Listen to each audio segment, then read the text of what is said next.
Pak Yandri, kita tahu bahwa salah satu rencana dari Kementerian Anda begitu, salah satunya adalah 12 rencana penajaman aksi. Mungkin boleh dijelaskan Pak, ini dari mana, seperti apa penajaman aksinya, dan kalau boleh dibicarakan kan sebenarnya anggaran dari Kementerian sendiri ini lebih sedikit daripada tahun lalu. Tapi 12 ini kan cukup banyak.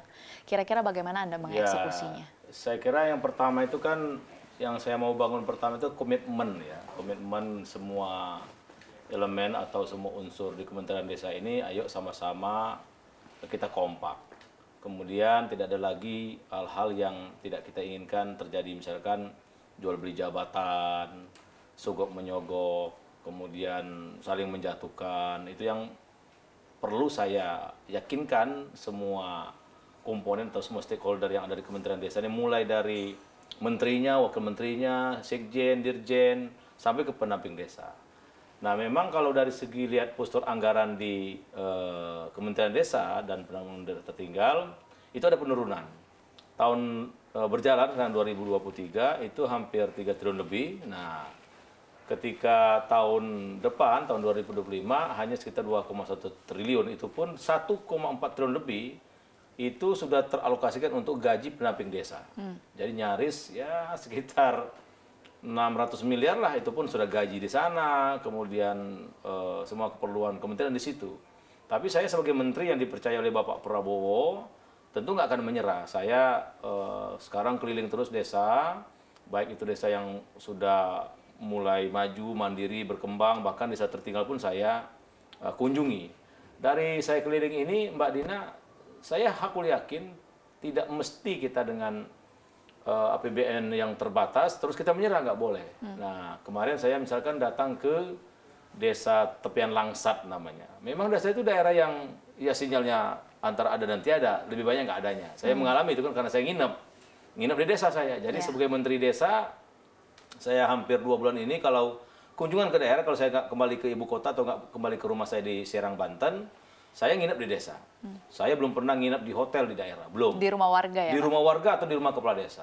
Jadi itu cara saya untuk menyatukan jiwa raga saya itu dengan masyarakat desa, bahwa menterinya itu bukan menteri yang pidato, seremonial langsung pulang. Nah, kalau saya nginep kan bisa saya dialog, malamnya bisa duduk lesehan, menyerap aspirasi. Maka dari saya keliling itu ternyata membangun desa itu tidak mesti dari APBN. Tidak mesti dari anggaran negara yang tadi kecil ya dibandingkan dengan PU atau Kementerian Pertanian.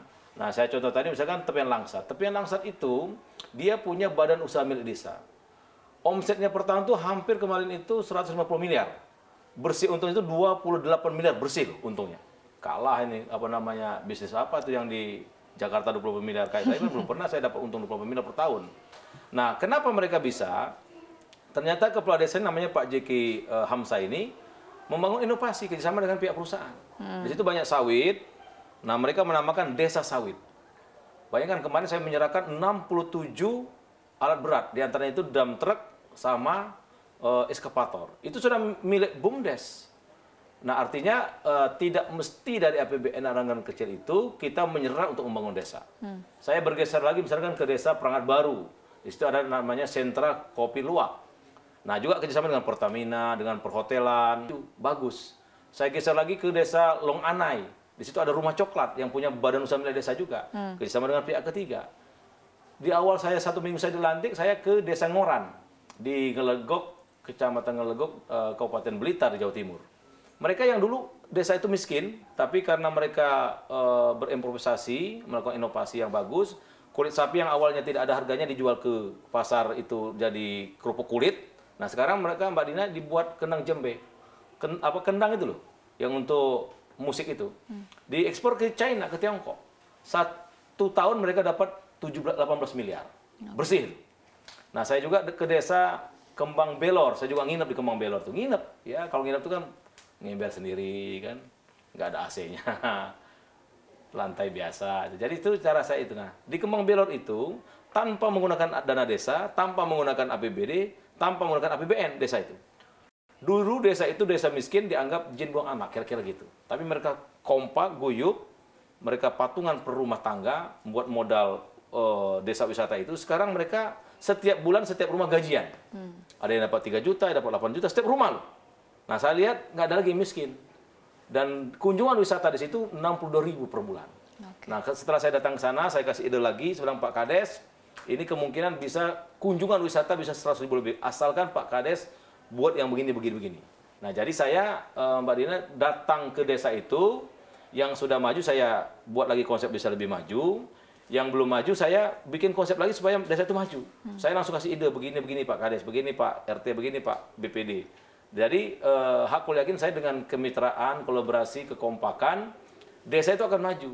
Maka saya akan buat desa tematik nanti. Mungkin desa tomat, desa cabai, desa ikan, desa ayam petelur. Dari mana? Nah, ini ada dananya nih. Tadi kan 2,1 triliun, itu kan dana pusat. Tapi ada dana 71 triliun yang ditransfer langsung dari Kementerian Keuangan ke masing-masing desa. Jadi satu desa rata-rata 1 miliar. Dari 1 miliar itu ada 20% untuk ketahanan pangan. Nah, inilah yang akan dikelola oleh Badan Usaha Milik Desa.